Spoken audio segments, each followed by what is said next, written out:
एक राजकीय बातमी। राष्ट्रवादीतील अंतर्गत घडामोडींचा भाजपशी संबंध असू शकतो आणि या सगळ्यातून महाराष्ट्राला काहीही मिळणार नाही। विलीनीकरण होईल असं मला वाटत नाही। प्रफुल्ल पटेल बोलताय, या अर्थी विलीनीकरण होऊ नये अशी शहांची इच्छा आहे। यापुढे राष्ट्रवादीची सर्व सूत्र अमित शहांकडे। विलीनीकरण झालंच तर भाजप सोबत होईल, संजय राऊतांनी हे स्पष्ट केलं।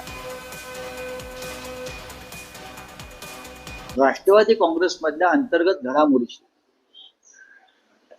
काँग्रेस, शिवसेना यांचा काय संबंध आहे? फार तर भाजपचा असू शकतो, कारण भाजपा या सगळ्या राजकारणाची सूत्र हलवते।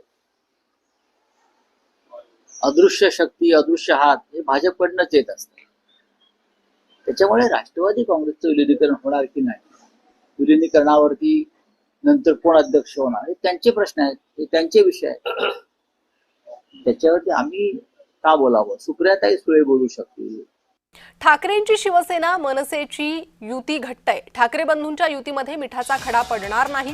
नुसतं आदळआपट करून चालणार नाही, भूमिका घ्या। नाव न घेता संजय राऊतांनी संदीप देशपांडेंना हा टोला लगावलाय। महाराष्ट्र नवनिर्माण सेना आणि शिवसेना यांची युती घट्ट आहे। कोणी काही बोललं तरी त्या युतीमध्ये काय मिठाचा खडा पडणार नाही। कोणाची किती इच्छा असली तरीही या ठाकरे बंधूंच्या युतीमध्ये मिठाचा खडा पडणार नाही।